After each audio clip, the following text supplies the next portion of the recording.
Available now. CBS Fox Video Sports presents a collection of the best from the ABC Sports Home Video Library. Own 30 years of ABC Sports at Indy and see the stories of racing's greatest drivers and incredible camera angles in Live and Drive the Indy 500. Spanning over 100 years, you can relive the stories of the only 11 horses ever to have won all 3 legs of the Triple Crown in a home video exclusive, The Jewels of the Triple Crown. Relive all the memorable highlights, the golden moments, and the excitement of the 1988 Calgary Winter Games in the official 1988 Calgary Winter Olympics video. Travel around the globe with legendary golfer Jack Nicklaus. Play the most challenging holes in the world, and Jack Nicklaus shows you the greatest 18 holes of major championship golf. Get in and out of trouble with Chichi Rodriguez in a home video that presents serious golf instruction in a lighthearted way with Chi-Chi's Bag of Tricks. ABC Sports expert commentator Bo Burton helps you throw more strikes and make more spares in this easy-to-follow instructional Score More with Nelson Bo Burton Jr. Make Monday Night Football a permanent part of your life. Celebrate 20 years of the greatest players and the most colorful announcers as ABC Sports celebrates 20 years of Monday Night Football. I didn't know you cared. All of these programs are available now wherever videos are sold, or call 1-800-4ABC-VCR. And coming soon from CBS Fox Video Sports and ABC, the official 1989 World Series video.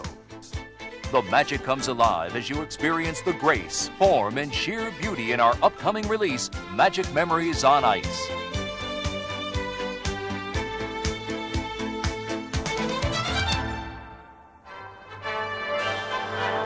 Spanning the globe to bring you the constant variety of sport.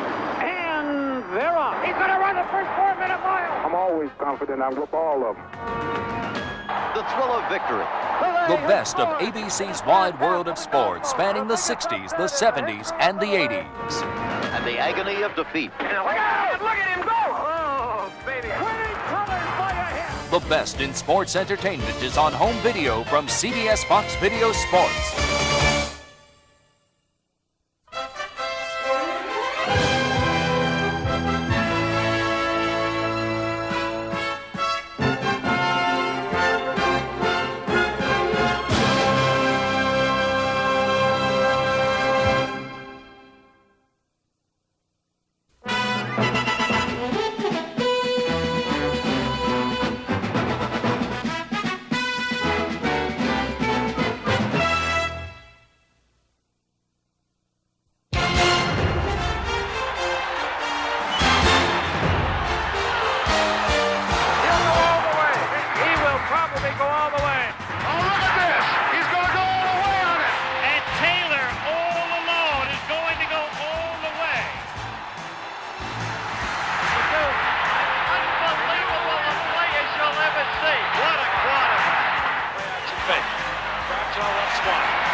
Big opening for Tony Dorsett. Look out, he's got great speed.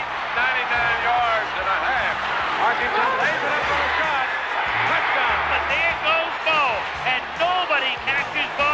Montana, Rice is there. Oh, is he putting on a show tonight? Court has Upchurch wide open. He sure does. Touchdown. Over the middle, the catch is made. Clayton for a touchdown. What a football player that young man is. What about Watson? Mobley still running. He's got him wide open. I saw that. Going for Golden Richards, and he went. Oh, beautiful catch. Pressure on the first play. It's right. Oh, I love it. Willie, don't forget it. Montana, short drop and a sack. Look at that agility. That's something special right there. There's a depressed Joe Namath. I didn't know you cared. He couldn't catch it. He has great speed. Football! Can't believe that. William Perry.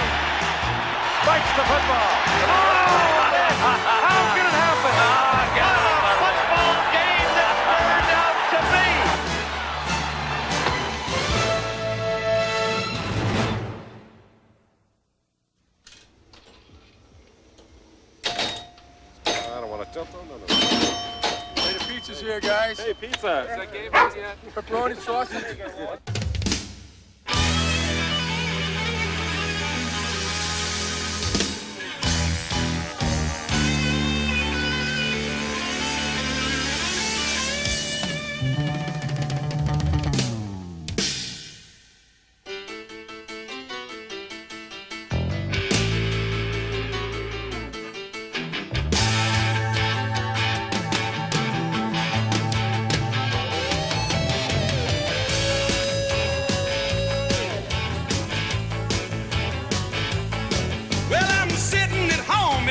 Seat in the land. Do you know how long I've been a Monday night fan? I remember all the big games, all the trick plays. It's been here for 20 years, and here it's gonna stay. I gotta get ready, make everything right, 'cause Monday night football's coming on tonight. Think back to how the Jews brought, back to the steel curtain, the way that Terry Bradshaw played. Other teams hurting for certain. For 20 years, the great ones played the big spotlight along with all my rowdy friends every Monday night.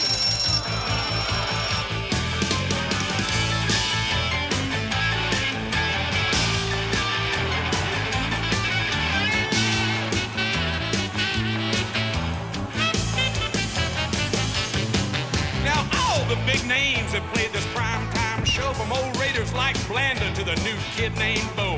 I've seen Morton through Elway, Fran, the Scrambler too, and everybody witnessed what the bridge could do. In the search for perfection, the Dolphins were the class, but the Bears' attempt was spoiled by a Dan Marino pass.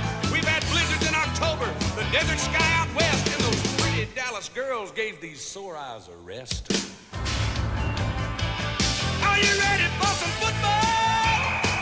A Monday night party! Hey, hey, this is Rockin' Randall Hank, ready to get the good time started. You gotta hit 'em, gotta dodge 'em, get the play call right. All my rowdy friends are here for Monday night. Yes, everybody's a fan. Hey, this is the biggest party, man. We got Frank and Al and Dan. They really got it started. Week after week, it's the time that is right. All my rowdy friends are here on Monday night. That's right. Hello, I'm Frank Gifford. From the moment of its inception 20 years ago, Monday Night Football has been special because of its uniqueness. There was nothing like it when it debuted in September of 1970, and there is still nothing like it today. Maybe it's because the glare of the Monday night spotlight seems to shine on the unsuspecting for those brief, isolated moments in time. In our regular season opener in 1970 between the New York Jets and the Cleveland Browns, Homer Jones returned the second-half kickoff 94 yards for a touchdown. It was the only kickoff return TD of his entire career. Later in that game, defensive back Billy Andrews sealed the Browns' 31-21 win with a 25-yard run back of an interception. Again, the only touchdown of his 11-year career. Those two plays epitomize Monday Night Football perfectly. But these plays are just one part of the Monday Night Football phenomenon. Monday Night Football is unique because it isn't simply a game, but a game inside an event. And I guess up in the booth, we help turn it into an event as much as anyone. And honestly, we've sure had fun doing it. He is, you understand, our Monday evening quarterback. Once he was a Sunday afternoon quarterback in professional football. We want you to see him, Don Meredith, as he used to be.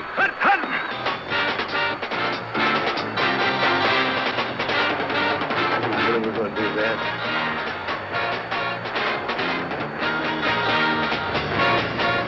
Dandy Don Meredith, how does it feel to review the glories of yesteryear? How do you know you were going to do that? Nobody.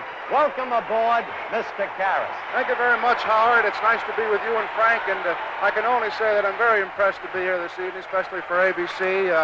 I think the way they treat you two guys are fantastic. They tote you around in those great limousines and everything, you know, and of course they picked me up today in an Edsel Ford and a Greek chauffeur, but I think they're trying to tell me something, Howard. Back at Texas Stadium, Howard, where'd Don go? Well, he's human. Oh, here he is. But here he is. How's it going, group? Hi, everyone. I'm really Pat Summerall. Well, if that's the case, I'm Brent Musburger here on CBS, and I'm the only guy in this booth without a hardware commercial. I guess that means I'm John Madden, and I do have a hardware commercial and lots of others. Speaking of color commentators, no one said life would be easy on the road. 2nd down and 6. Turn out the lights. The party's over. They say that all good things must end. Call it a night. The party's over. I don't believe it. And tomorrow and next year starts the same old thing again. Right there is a vivid picturization of the excitement attendant. They're #1 in the nation. While the names up in the booth have changed over the years, so have the animated openings. Each year, they seem to set a standard and create a perfect mood to begin the evening. Over the years, some have without a doubt been unforgettable. 15 seconds to air. Stand by, all cameras. Ready with slow motion and isolated cameras. Stand by, videotape, and rotate. And tape is rolling in less than 5, in 3, 2, 1. Take tape. 15 seconds there. Let's have a good one, everybody. Stand by, all cameras. Ready, slow-mo. Stand by, videotape. What's that, Howard? Okay, Frank. And rotate. 4, 3, 2, 1. Take tape.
Here for Monday night.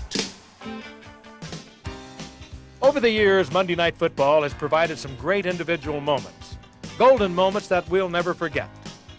There have been some outstanding pass receptions. How about this one for a most memorable catch? The ball up to 15. The score is tied at 10. Play action fake by Staubach. Going for Golden Richards, and he won it. A beautiful catch. Running backs have not always acted like running backs on Monday Night Football. Marcus Allen can do it all, as the San Diego Chargers are well aware.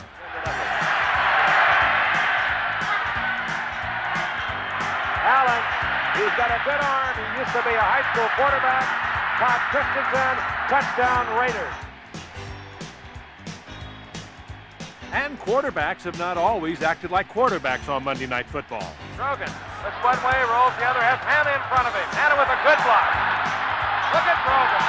All the way. 4 years ago, the Chicago Bears introduced the first major appliance as a running back. For the Bears, he'll be the lead blocker. They give him the football and Terry. Touchdown. William Terry spikes the football. And this crowd loves it. They've been reading about this all week long. Monday Night Football has had its share of exciting punt returns. Here are two we'll never forget. Ebo gets it off under pressure and drives Peyton back to his 14-yard line.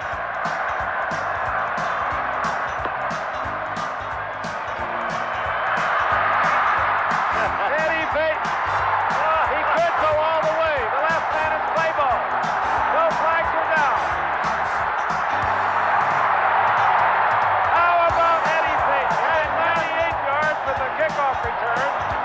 He just has returned this punt. That young man has left his team behind. Scored against the Bears now in 7 consecutive quarters if you go back to the playoff game. Their offense hasn't scored. On 4th down, the punt fielded by McKinnon at the 6-yard line. Big run back for Dennis McKinnon. Out to the 40 and still going to the 40, to the 30, and McKinnon's going to go all the way. Beautiful. Baryshnikov and Nureyev take notice. The stage is different, but the moves are classic. Complete with France and what a move.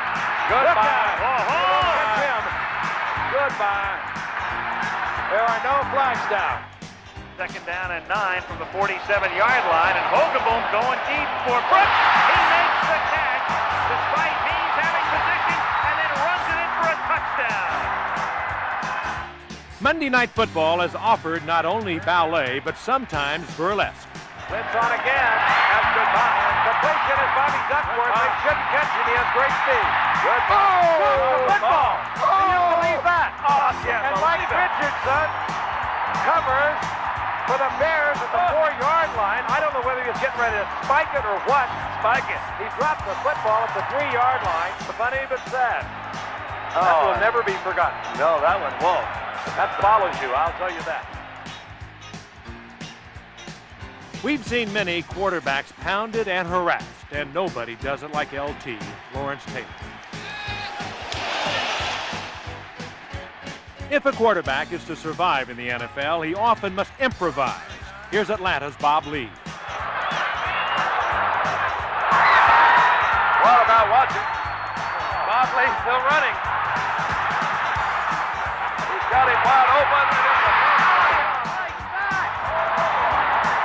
Eddie Ray, touchdown, 39 yards out. Bob Lee running all over the place. We finally found Eddie Ray. 3rd down, goal to go. And the best on the scene today works in Philadelphia. Look at that agility. That's something special right there. Jimmy Giles, the receiver. Ladies and gentlemen, Randall Cunningham is a ready for primetime player. O.J., Bo, T.D. Initialed some of Monday Night Football's greatest moments.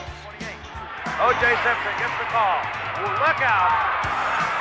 That's what they got it. Go. Just about right there, Bob.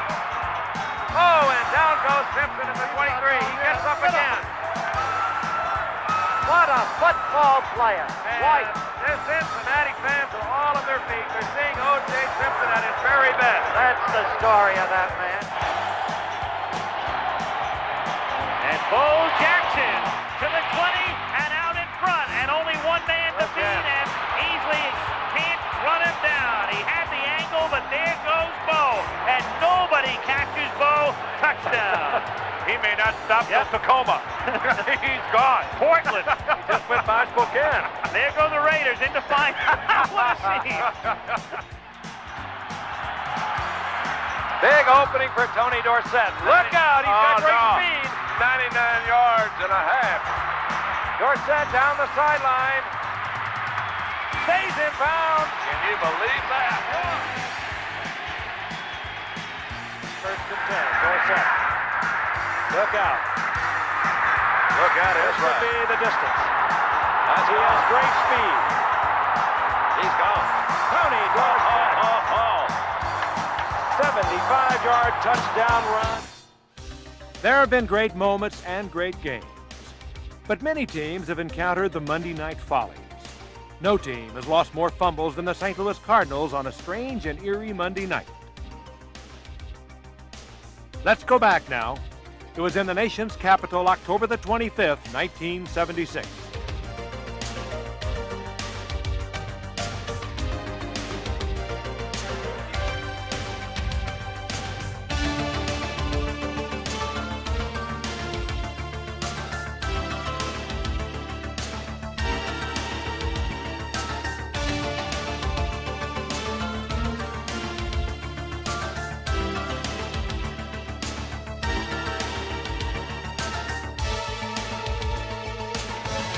From the rain in Washington to the snow in Denver on yet another stormy October evening. On 2 fumble recoveries, Denver scored twice against Green Bay in the first 37 seconds.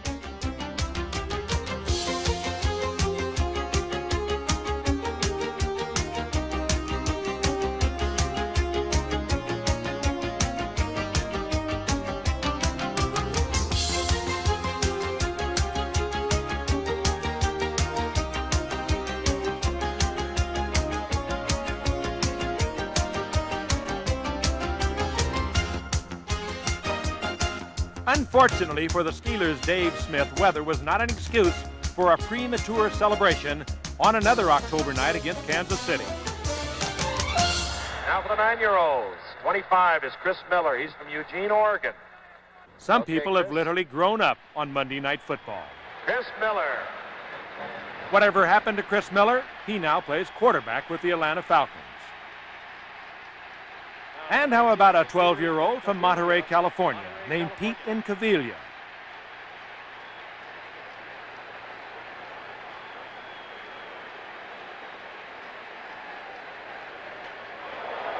Pete had a pretty good arm back in 1976. He's now an outfielder for the Texas Rangers. Maybe someday he'll drop by the booth. We've had many guests. Hello again, everyone. I'm Howard Cosell. Welcome to still another Monday night of NFL football right here on ABC. We look for a super game tonight. And as you can readily see, I have undergone cosmetic surgery. The face has changed, but the body is superbly unchanged. Yes, indeed. The gentleman with me is the incomparable Burt Reynolds, number 22 at Florida State. And what in the world are you doing here? This is your classic case, of course, of Beauty and the Beast. Bo Derek talks with me while Gifford and Meredith die of envy. I'd like you to explain why you're here and why you like football. Hi there. Recognize this fella? Sure, you remember Star Trek. Now the #1 man in our new series on Monday nights, Barbary Coast. Bill Shatner, of course. Good to have you aboard. Oh, I was enjoying the game. Well, those legs look familiar. Of course. Kareem Abdul-Jabbar, Milwaukee Bucks. My first assignment on Monday Night Football was to interview the President of the United States. I've often thought that if I had my life to live over again and didn't go into politics, I'd like to have your job, be a sportscaster, a writer. We do have a good seat. Yes. Well, possibly if I'm not too old, you'll give me the chance some later. Well, all right, Gipper, here we go. Hey, that's my fellow Trojan. Alumnus, that's right. He was a football player, unlike you, John Duke Wayne. One of the worst singers I've ever heard. How you been, Duke? Boy, I want to tell you something. We made a duet, didn't we? Row, row, row your boat. Yeah. We are bringing on to meet you a gentleman who got his first season ticket for a Colts game when a returning service veteran in 1947, the former governor of Maryland and, of course, the vice president of the United States, Mr. Spiro Agnew. And, sir, your knowledge of the Colts through all the years is extraordinary. Well, I've been around them a little while, and I'm a very loyal Colt fan. In spite of my national connections, Howard, I stick with the Colts. It's not an easy thing for you, then, to pretend to a neutrality. Well, there's so many politicians who are Redskin fans that I don't feel that it's impossible that one person ought to stay with the Colts. I would like, if we had time, sir, which obviously we do not, to explore your memories of such as Art Donovan and Gino Marchetti, but Unitas was the one for you. Unitas was a great one and still is. Very good, sir. Thank you so much for coming by. For you, we wish a Colts victory. For us in the booth, absolute neutrality. Very nice to have Vice President Agnew with us tonight. What you probably didn't notice, he was wearing a Howard Cosell wristwatch. Back in the booth, and you might wonder how we can predict so accurately what's going to happen in the course of a ball game. We have our expert with us here this evening. Don, have you conferred with him about what we might expect the second half? What do you think? Huh? He says there's a veritable plethora of talent out there. What's your name, Howard? Huh? That's not... Come on, Dandy. That's number 22, Bobby Lane. That's who that is. I'm glad to have him up here with us. Telling you what, he's out of... Stand up and do something for us. That's old Jack from SeaWorld. There he is. Jack from SeaWorld. Quite a little man, quite a little fan. In 1985, 63 million Americans watched the Bears lose their only game of the season to the Miami Dolphins. We've made something of a habit of fantastic finishes on Monday Night Football, and we're sure that some of these memories are as vivid to you as they are to all of us. So it's all boiled down to this. 20 seconds remaining to be played in the game. The Chargers lead 17-10. It's second down. The ball is on the 2-yard line. The big man gets the call. Edwards, Sid Edwards. The Cardinals' Sid Edwards had tied it up at 17 with 17 seconds left. But St. Louis's unsuccessful onside kick gave the Chargers new hope and set up a Dennis Partee field goal attempt. Let's watch. It looks good. It is good. How about that? Look at that halo. They're mobbing Partee. Unbelievable. Partee is in there. The game is over. Just as the can goes out. John Madden, a pretty fair coach before he took up broadcasting, led his Oakland Raiders into Denver in October of 1973. We all watched as George Blanda lined up a 49-yard field goal attempt with 36 seconds left. Plenty of distance. How do you like that? George Blanda, through all of the years, one of the incredible artisans of victory. The Broncos had one prayer remaining. Now we're looking at Turner, who will kick from the 35. He's hit from 43 and 37 already tonight. This to tie it up at 23. 7 seconds remaining, on his way. There it is. There was no sudden death in 1973, and this wild back-and-forth affair wound up a 23-23 tie. It was September of 1974, and Dallas, with Coach Tom Landry, was known as America's team. Stacked backfield. This is Dennison, and Dennison pounds and fumbles. Oh, goodbye. Oh, look at this. A foot race is far back. He's going to go all the way on it. Can you believe that? Oh, Joe Lavender, 97 yards. Oh, Joe Lavender. Football. The game was tied at 10 with 25 seconds left, and Tom Dempsey stepped up to attempt a 45-yard field goal. Close your eyes if you're for Dallas. That looks good. It is good. Dempsey does it again. Tom Dempsey does it again. They're mobbing him. The Patriots and the Browns battled back and forth at Cleveland's Municipal Stadium in September of 1977. With 55 seconds remaining, Don Cockcroft came on to attempt a field goal. 37-yard attempt. It's pretty. Oh, that looks good. The game is not over. New England has 55 seconds. They have 2 timeouts with which to work. Absolutely. Absolutely indeed. Steve Grogan went to work, now with 10 seconds remaining. Francis all alone. Russ Francis. Absolutely. Russ Francis gets inside the 20. 1 second. Down to 17. Left. 1 second remaining. Only have with great professionals at play. Mike Patrick will hold. John Smith will attempt a 34-yard attempt he hit earlier tonight on a 35-yard field goal. The clock will run out while the ball's in the air. Oh, it must be good. That is a professional. Oh, yeah. Oh, what a game. You couldn't ask for a better game than this. 5 minutes into overtime, it would be Don Cockcroft once again. Forrest Gregg's choice. They go with the field goal, a 35-yard attempt to end this game on second down. Forrest Gregg is a great coach. He is a great coach. The way it turned out. What a football game. Wowie. Beautiful game. The Patriots' Steve Grogan seemed to have engineered another game-saving drive in September of 1978. 1:35 on the clock. First and goal. As a result of the holding call, we did not get the name of the Colt who was guilty of holding, but that is Sam Cunningham. That's his trademark. Touchdown, New England. A conversion away as John Smith. On a bizarre, rain-swept evening, Baltimore's Joe Washington had one of the most electrifying nights we had ever seen on Monday Night Football. He had thrown one touchdown pass, he had caught another, and he was back to take New England's kickoff.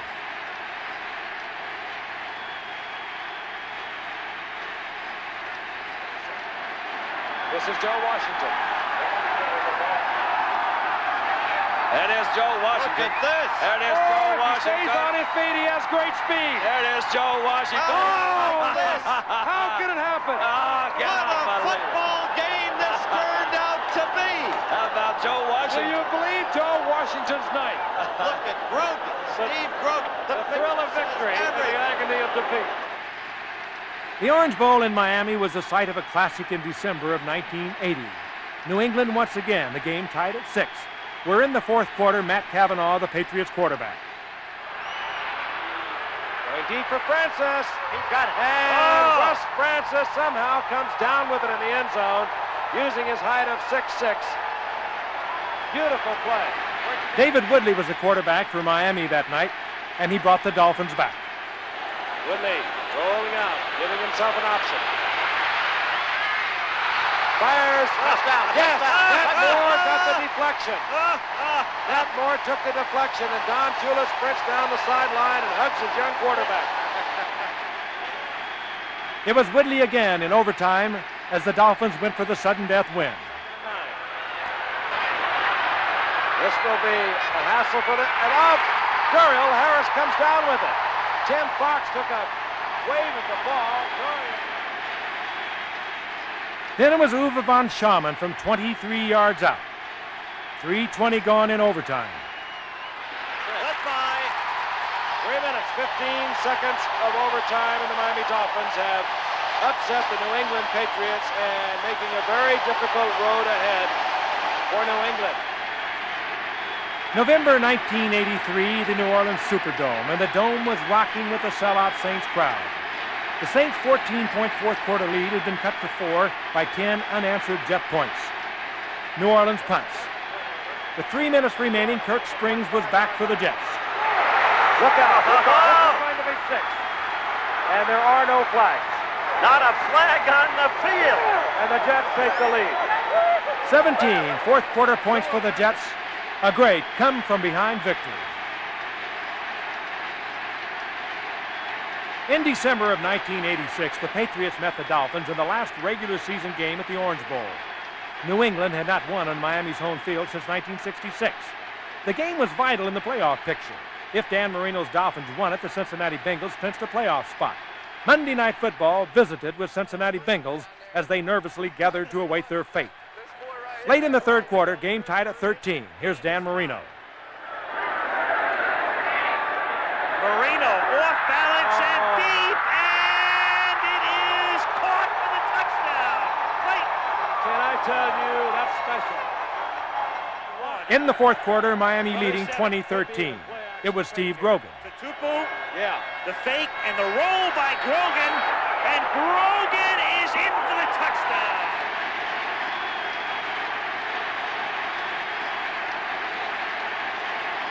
Then, once again, Marino. 19-yard line. Marino shoots it into traffic, and it is caught by Clayton. And once again, there was joy in Bengal land. That lead, however, was short-lived. There's the quick count. 2nd and 8, and the pass is caught in the end zone for a touchdown by Collins. The game was tied once again, and it was a worried Ray Berry on the sidelines. Now Grogan once again, with less than a minute to play. And Grogan to throw it, and to throw it deep, and it is caught for a touchdown by Morgan over Thompson. Great call, beautiful pass, and fitting and proper that it is Morgan. New England's win ended the dreams of Boomer and his Bengals, but for Grogan and the Patriots, that all too familiar agony of defeat had finally been replaced by the thrill of victory and, of all places, the Orange Bowl. Yes, we've had many great finishes on Monday night, and we've had many great games. It's a tough question, but I'm asked it all the time. What is the greatest game I feel that was ever played on Monday Night Football? Like I say, it's a tough question, but I'd have to go back to 1978 in the Astrodome. The Miami Dolphins and the Houston Oilers, both of them battling for a playoff spot. They had two great stars that night, Bob Greasy of the Miami Dolphins and Earl Campbell of the Houston Oilers. The Astrodome that night was a sea of blue. It was wild. The crowd behind me roaring. Pom-poms everywhere in display as the Houston Oilers are about to be introduced. Hello again, everyone. We think tonight we've got about as good a matchup as you could have. And what a matchup it was. Don Shula coaching the Dolphins. The colorful Bum Phillips on the other sideline. The first drive of the ball game, and Bob Greasy and the Dolphins struck quickly. Greasy again, splits his backs. Nat Moore out of the backfield, touchdown Miami. And Howard mentioned that Nat Moore can do a lot of things. That time he came out as a circle back, wide open. Greasy had every one of his receivers in the pattern. A fast 7-0 Miami lead, but with the man they call the Roughneck leading cheers for Houston, the Oilers responded the first time they got the ball. Is Morris Towns. Pastorini, play action to Campbell, finds a man open. He goes to his tight end, Barber, and Barber has a first down Miami territory at the 41. Down near the goal line, everyone knew who would get the call. Campbell, forget it. 6 points. Oh, boy, this is a football game. The two teams traded touchdowns and were tied 14-all at the half. The third quarter began with Earl Campbell and the Oilers once again taking over. Pastorini brings the Oilers up. Looks over a 2nd down and 8. Bob Matheson was checked in defensively for Miami. He wears number 53, the veteran defensive linebacker. Earl Campbell breaks one tackle, and this is what he does so well. Breaks a tackle right at the line of scrimmage, gets a first down, 49-yard line of the Oilers. With the Oilers near the goal line, Bum Phillips watched as his rookie running back put the Oilers back on top. 2nd down, forget it. That's what he can do now. Oh, boy. Touchdown, Houston, Earl Campbell. What a game. What a performance by this whole Houston team. And the crowd is beside itself. They called Campbell the baby bull, but Miami stubbornly refused to fold to his charge and that loud hometown crowd. And I just saw a kind of shrug from Shula. Let's see if Miami can pull itself together. 1st and 20. Norm Bulash is in. Del Williams is in. Bulash, of course, a better receiver than Leroy Harris. Greasy in trouble, but he finds Nat Moore. Watch out. Mike Reinfeldt makes the saving tackle at the 12-yard line, and Bob Greasy showed you his all-pro credentials. Coolly standing there as Oilers circle all around him. We have 2:29 left in the third quarter. Miami is a 1st and goal.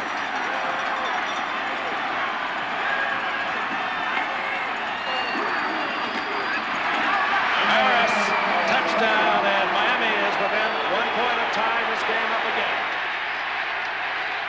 In the fourth quarter, tied at 21, Bob Greasy and the Dolphins were stopped cold by the Houston defense, until the Oilers and Dan Pastorini were pinned down by a coffin corner Miami punt. Back at the ranch, Houston in deep trouble. Their own 3-yard line. Pastorini from the end zone, safety. Oh! Miami finally had the lead back, but there was still plenty of time for Earl Campbell to go back to work, and he made the most of every play. Dan Pastorini steps into the Houston Oilers huddle. He has 11 minutes and 4 seconds for pitch to work. He has a 1st and 10, the ball at his own 20-yard line. He is down by 2 points. The quick toss goes to Earl Campbell. And Earl Campbell just does his thing, moving out close to the 29-yard line. 1st down, 44-yard line of the Dolphins. Clock ticking away. Inside 9 minutes. Earl Campbell, right side. Campbell, the ball thrust forward. He pulls it back. He has another Houston 1st down. John Schumacher, a rookie from USC. He lines up, has to report to the officials because he wears number 62. He lines up at tight end. Campbell to the outside. Goodbye! Oh, is he putting on a show tonight? So they stand as one. And the sign showed quickly, look out, America, here comes Houston. America's fastest growing city, and right now, in this arena, America's football team. Miami had one last chance, but the Dolphins turned the ball over on an interception, and Campbell made them pay for that mistake. Just a great game. On 2nd and 8, Campbell just outruns everyone to the right, and look out! He's gone! He may take it all the way. Puts his head down. 80-yard touchdown. This is over. What a show this man has put on tonight. All right. He ran around the block as Wilson turned on that speed, but down the sidelines, forget it. What you've seen tonight, ladies and gentlemen, is a truly great football player. In the late moments, take total personal command of a game. Miami scored once more as time ran out, but fell short in this classic game. It was quite a show by Earl Campbell and a sold-out Astrodome crowd. A game which turned into a personal showcase for Earl and a memorable Monday night matchup for us all. And for me, a game that had it all. The drama of a playoff picture, great stars, and a delirious crowd that became a part of the game.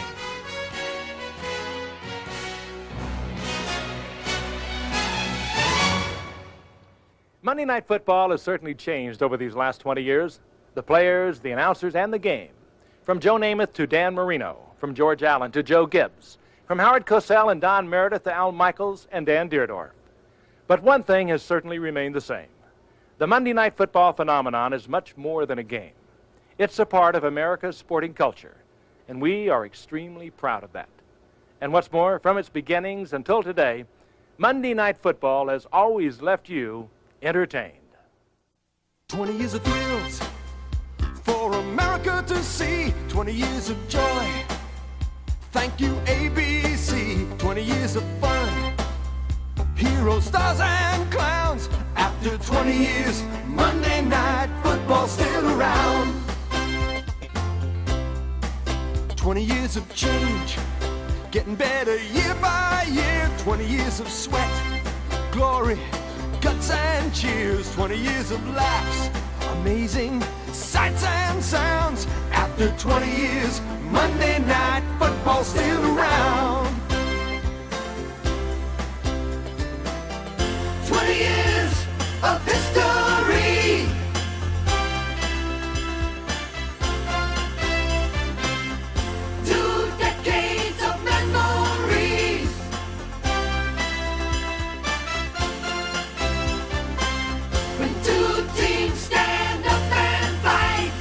America watches Monday night. 20 years of pride for all of us to share. 20 years of entertainment on the air. 20 years of past since the Jets and Browns. After 20 years, Monday Night Football's still around.